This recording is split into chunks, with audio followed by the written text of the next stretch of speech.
All right, so tonight for dinner, I'm gonna make a pork roast. I found some pork butt in the freezer, thawed it, cut it into chunks, and then I seasoned the chunks with seasoned salt, black pepper, garlic powder, onion powder, smoked paprika, and then tossed it in a bit of flour.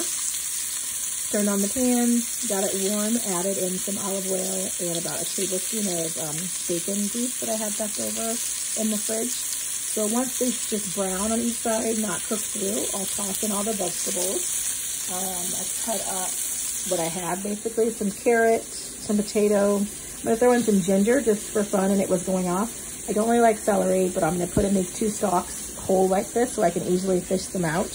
I'm going to add a bay leaf. I have some fresh bay leaves and some tomatoes that I have, maybe some herbs de Provence. And then, you know, we'll see. We'll go from there. So this is what it looks like when I flip them over. I'm just going to make it, get this crust on all sides. And then I'll take out the pieces of meat just to put in a bowl on the side so I can kind of start to saute on the veggies. And then I'll just throw everything in the pan. And I'm actually going to pop it in the oven at 350 because I want to cook it really slowly. And the pork butt needs to tenderize a bit. So then I'll cover it with some water. I might add a little stock to flavor it and kind of go from there. Okay, so I finished cooking, well, searing, I should say, the pieces of the pork roast. And we still have some oil, of course, in the pan. So we're just going to throw in the garlic first. And you can also throw in some onion at this point in time if you want. I'm just letting the oil heat back up a little bit because it's been off for a second. So I'll throw in the garlic, and then I'll start to toss in the rest of the root vegetables just to kind of get them covered and started cooking. Then I'm going to toss the meat back in and go from there. Okay, so I finished searing off the pieces of pork. There you go, so nice crust on there with the flour. So there's some oil still left in here. I might add just a little bit more olive oil. A teaspoon or so. And at this point, I'm going to add in my chopped garlic. I just took 3 cloves of garlic, smashed them, and did a rough chop here. At this point, you could also add an onion. My tummy doesn't like onion, so I'm not using onion, but at this point, you could add that in. Just stir this around a little bit. All right, just scraping up some of the goodness here on the bottom. It'll break down in the stew a little later.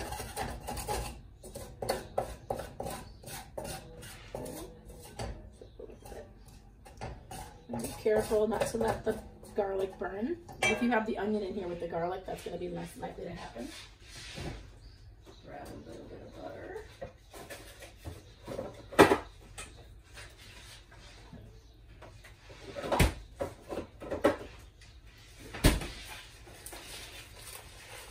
This is probably about a teaspoon. Throw that in.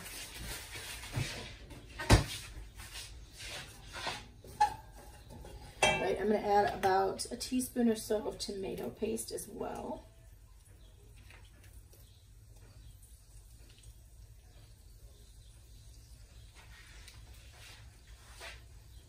And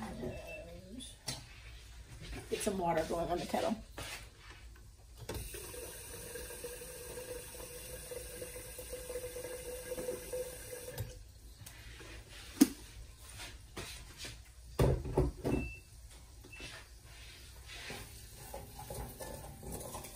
Garlic is starting to become fragrant. I'm going to throw in one of my bay leaves.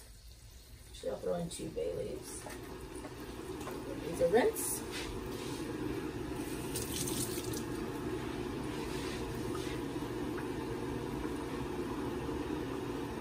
And 1, toss in 2. Just breaking up some of the tomato paste in the oil.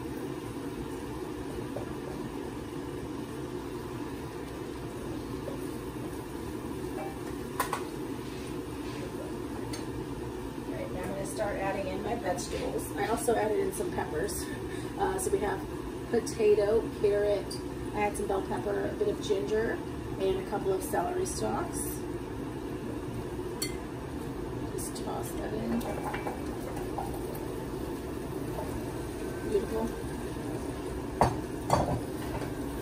stew is going to be heavy on the veg and light on the meat because I have a lot of vegetables I need to use, and I like vegetables in a stewed sauce over rice.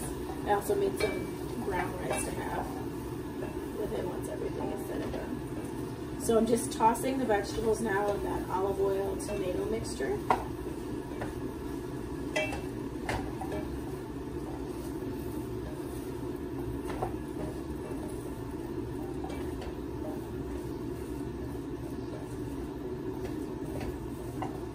I'm going to add a little bit of seasonings, salt, and I will see salt, so.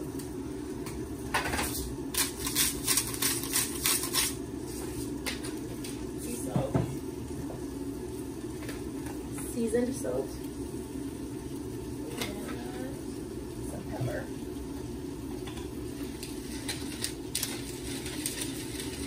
Okay. Good for now. And then I don't have any like pork bouillon or pork stock at the moment. So I'm just going to use some vegetable stock that I'm going to dilute in the water that is boiling at the moment. You can also, you know, add a bit of wine. If you have like a bottle of wine open, you can use that to deglaze the bottom of the pan. After you have sauteed the meat, you can pour a little wine in the bottom and scrape up all the goodness there. So with this particular stock, usually if you have a teaspoon, I believe, it's for 8 ounces of liquid. Yep, 1 teaspoon is 8 ounces. I'm going to do 2 cups. So, perfect.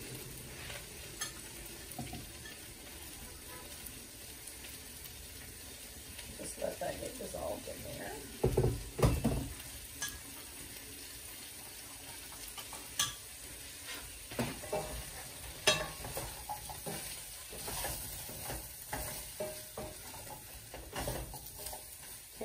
These are just some diced tomatoes I had frozen from something I cooked earlier, I think, when I made risotto the other day. It's just the rest of those, tossing those in.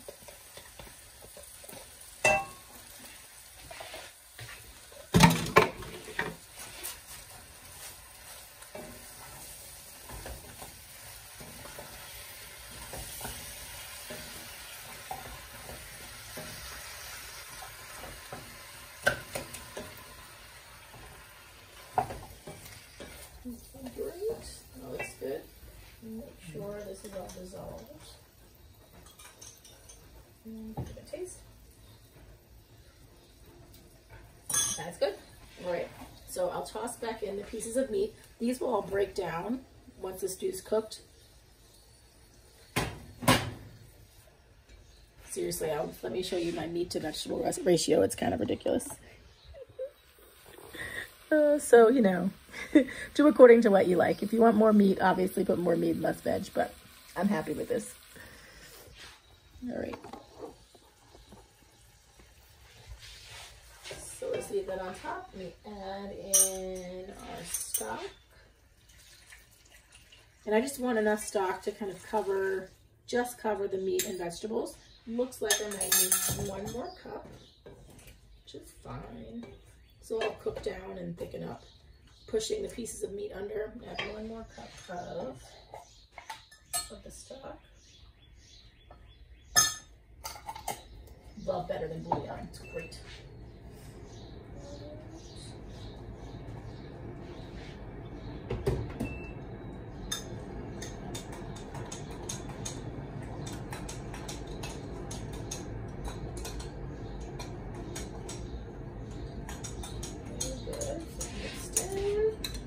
Pour that in. Okay, perfect. Now everything is covered. So I needed 3 cups. I'll show you what this looks like in here. So everything is just covered. I'm going to let it come to a boil. And then once it comes to a boil, I'm going to turn it down to a simmer and then cover it and then cook it for probably like at least an hour, maybe hour and a half. We'll see how long it takes for the pork to break down. So here it is.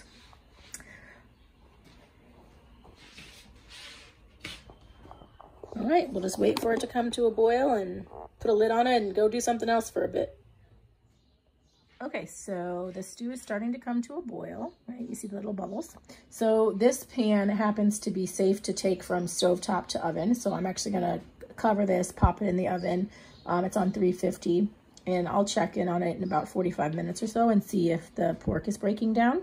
If you don't have a pot that is safe for stovetop to oven, it's fine. You can cook this stew on the oven as well. You'll just, again, wait till it comes to a boil, bring the heat down to low, cover it, and, you know, again, check on it every 45 minutes or so.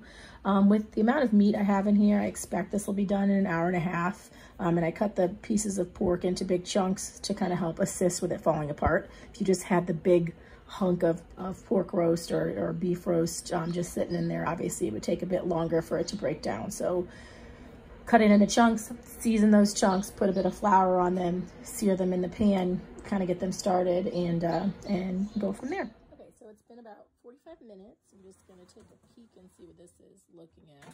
I anticipate I'll need more cooking time, but you know, it's bubbling away. I'm gonna add some more seasoning at this point. If you're using some fresh herbs, you can, you know, kind of put them in a bundle and add those at the beginning. I don't have any fresh herbs at the moment. Growing rosemary, but it hasn't grown yet. So I'm just using some herbs de Provence. Just gonna sprinkle some of these guys in. Probably the equivalent of a teaspoon or so. Give it a stir and then put the lid back on and keep going. All right, looks good. Okay, so it's been about an hour and a half. We're gonna check on our roast stew situation here. See what we have. Oh yes, bubbling away, bubbling away. Looking good. I'm gonna see how tender. Oh, the meat's falling apart. So hour and a half. That one is a little tough still, so I'll probably let it go for another 30 minutes, but that's what you're looking for, the meat to break up really easily, right? This is pork. If you were doing beef, I imagine it might still maybe need another hour or so, depending on the cut of beef. Oops, sorry. But yeah, this is looking good. I'm gonna do a little taste of this sauce, see if I need to adjust any seasonings. And then I'll pop the lid back on and let it cook for 30 more minutes. And then I think we'll be ready to eat.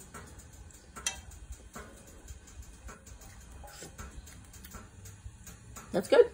Not undersalted, not oversalted. You can really taste the thyme. Sounds good. All right, guys, see you soon. Getting the roast out of the oven, or the stew, whatever you want to call it. It's been 2 hours. Let's just see what it looks like. And I'm gonna grab some silicone tongs. Yeah. So this meat's really tender, right? Just smushes, like, smush, technical word. Separates really well. So this is done. I'm just gonna let it rest on the stove for the next 15-20 minutes. I'll let all the flavors settle in. Also, I have about 20 more minutes of work to do, so works out. But yeah, you can just go through and break up the chunks of meat like so that, you know, everyone gets an equal distribution of meat and veg whenever you go to serve. I am serving it over some brown rice that I made in my rice cooker. I'm gonna take out this celery because I find celery disgusting, but is a good flavoring agent. I think there was a second one of those little guys somewhere around here. I'll find it. Anyway, that's it. That's dinner served.